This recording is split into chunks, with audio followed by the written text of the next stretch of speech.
आज नागपुरात झालेली घटना अत्यंत दुर्दैवी आहे। दोन गटामध्ये झालेला तणाव, दोन समाजामध्ये झालेला तणाव, झालेली दगडफेक, जाळपोळ, खरं म्हणजे नागपूर सारख्या शांत शहराला कुणाची तरी नजर लागली असं म्हणावं लागेल। दुर्दैवानं पोलिसांनी वेळीच हस्तक्षेप करून आणि भूमिका बजावून नागपूर शांत करण्याचा प्रयत्न केला। या सगळ्या परिस्थितीमध्ये पोलिसांनी वेळीच धाव घेतली, परंतु मुळात ह्या घटनेसाठी जबाबदार कोण? खरं तर नागपूर शांत असलेल्या नागपूरला अशांत करण्याचं काम कोणी केलं याच्या मुळाशी जाण्याची आवश्यकता आहे। गेली 4 महिने सत्तेतील एक मंत्री बळबळ करत आहेत, दोन समाजामध्ये दरी निर्माण होईल, दोन धर्मात दरी निर्माण होईल अशा प्रकारचं वक्तव्य वारंवार केलं जात आहे। त्यावेळेस त्याला वेळीच बळबळ्या मंत्र्याला आवर घालण्याची आवश्यकता होती आणि कबरीचा वाद जाणून बुजून निर्माण करण्याचं काम झालं। इतिहासाला तोडून मोडून पुढे आणण्याचं काम केलं गेलं। कबरीचा वाद दोन समाजामध्ये, दोन धर्मामध्ये तेढ निर्माण करणारा ठरत असेल तर अत्यंत दुर्दैव आहे। 400 वर्षापूर्वीची कबर, यातून काय साध्य होणार? ती कबर ठेवली काय, नाही ठेवली काय, कुणाचा त्यामध्ये फायदा होणार आहे, कुणाचं नुकसान होणार आहे?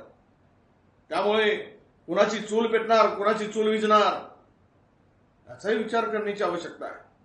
मी सर्व जनतेला आणि माझ्या सरकारला सुद्धा आवाहन करू इच्छितो की तुम्ही ही कारवाई करत असताना त्याचा उद्रेक कुठून झाला आणि त्याची सुरुवात कुठून झाली आणि जो यामध्ये दोषी असेल, अशांतता पसरवण्यासाठी, दंगल घडवण्यासाठी, हे वातावरण दूषित करण्यासाठी, जाळपोळ करण्यासाठी त्याच्यावर कारवाई झालीच पाहिजे। त्याही पलीकडे जाऊन आपण या समाजामध्ये दोनही शांती कशी नांदेल यासाठी पाऊल उचललं पाहिजे।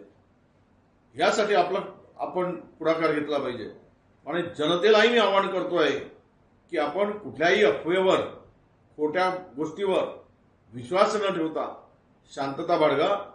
नागपूर हे दीक्षाभूमी, बाबासाहेब आंबेडकरांच्या पावन झालेल्या पदस्पर्शांनी पावन झालेली भूमी। नागपुरामध्ये बाबा ताजुद्दीन अशा सर्व धर्माचा भावना, विचार जोपासणारी ही भूमी आहे आणि अशा भूमीत अशा प्रकारचा उद्रेक होणं आणि शहर शांत होणं, तेही मुख्यमंत्र्यांच्या गृह जिल्ह्यात होणं, हे अत्यंत दुर्दैवी असं मी मानतो। आपण सर्वांनी या घटना जी झाली ती झाली, पण यापुढे तरी आपण शांतीच्या मार्गाने सर्वांनी जावं आणि कारवाई कोणीही किती मोठा असो त्याच्या तळाशी जाऊन ही कारवाई व्हावी अशी अपेक्षा सुद्धा मी या निमित्तानं करतोय आणि जनतेलाही आवाहन करतोय, आपण शांतता ठेवावी। यापुढे कुठलाही अनुचित प्रकार होता कामा नये याची काळजी घ्यावी अशी विनंती सुद्धा मी नागपूरकर जनतेला करतोय।